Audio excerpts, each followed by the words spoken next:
തോല് വിളിച്ചു. അവർ വന്നു. പക്ഷെ അവർക്ക് അവരുടെ പരിധിയിലുള്ള കാര്യമല്ല എന്ന് പറഞ്ഞു. അവരുടെ പരിധിയിലുള്ള സ്റ്റേഷനല്ല. എനിക്ക് അതിനെ കുറിച്ചൊന്നും മനസ്സിലായില്ല. ബിക്കോസ് ഞാൻ വളരെ ഒരു ഡിസ്ട്രെസ് ആയിട്ടുള്ള ഒരു സിറ്റുവേഷനിൽ വിളിച്ചപ്പോൾ ലേഖ ചേച്ചി എന്റെ ബ്രദറിന്റെ വൈഫിനെ ഞാൻ വിളിച്ചപ്പോൾ എന്നോട് 112 കൺട്രോൾ റൂമിൽ വിളിച്ച കാര്യം പറയാൻ പറഞ്ഞു. Because I wanted protection. എന്റെ ഫോണെല്ലാം എടുക്കാനും മിനിസ്റ്ററുടെ സ്റ്റാഫ് ഡ്രൈവറായ ശാന്തൻ ശ്രമിച്ചപ്പോൾ ഞാൻ പോലീസിനെ വിളിച്ചു.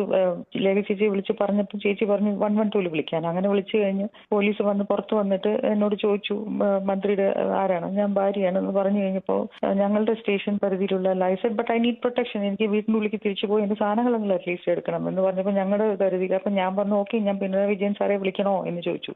അപ്പോൾ അവർ പറഞ്ഞല്ലോ മാഡം വെയിറ്റ് ചെയ്യൂ. അത് കഴിഞ്ഞ് കുറച്ച് നേരം വെയിറ്റ് ചെയ്ത് കഴിഞ്ഞപ്പോൾ പിങ്ക് പോലീസ് വരുന്നു. അത് കഴിഞ്ഞ് അവർ വന്നു കഴിഞ്ഞു. അത് വന്നു കഴിഞ്ഞപ്പോൾ മന്ത്രിയുടെ ഒരു സ്റ്റാഫ് പുറത്ത് വന്ന് പറഞ്ഞു അയ്യോ ചേച്ചി പോലീസൊക്കെ എന്തിനാ ചേച്ചിക്ക് ഉള്ളിൽ വന്നത്, ചേച്ചിയുടെ വീടാണ്.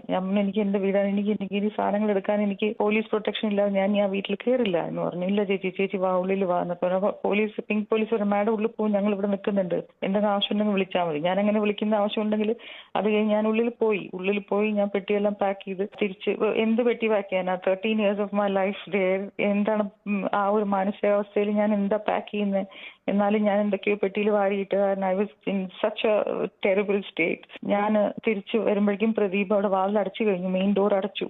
So I was trying to open the door.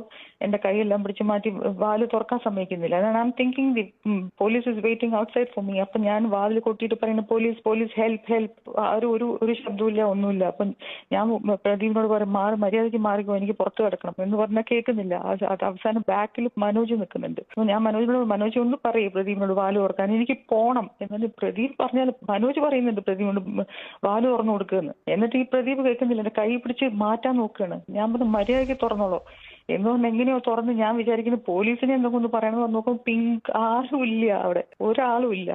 എന്നിട്ട് ഞാൻ എന്റെ ടാക്സി ഞാൻ വിളിച്ചത് അവര് അതിനെക്കാട്ടും പേടിച്ചു. മിനിസ്റ്റർ വീട്ടിലേക്കാന്ന് പറഞ്ഞപ്പോൾ ടാക്സിക്കാർ പോലും വരാൻ പേടിച്ചു.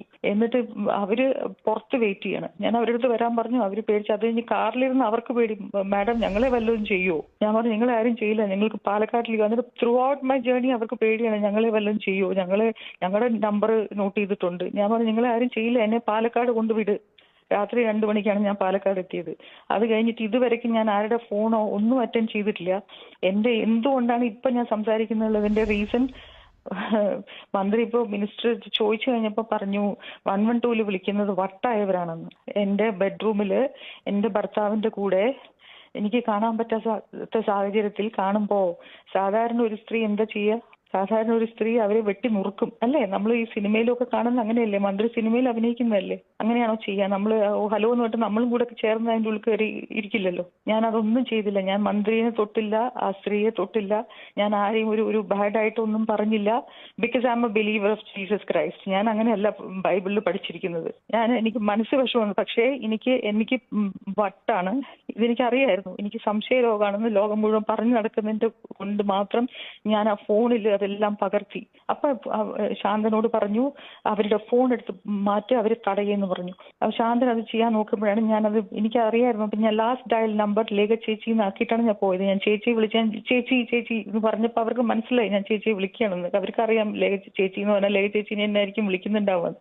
അപ്പൊ അവരൊന്നും മടിച്ചു. അത് ആ ഒരു സെക്കൻഡിൽ ഞാൻ റൂമിൽ നിന്ന് പുറത്തേക്ക് ഓടി വന്ന് ചേച്ചിയെ വിളിച്ച് ഞാൻ ചേച്ചി പറഞ്ഞപ്പോൾ ചേച്ചി പറഞ്ഞു ഉടനെ കൺട്രോൾ റൂമിലേക്ക് വിളിക്കാൻ.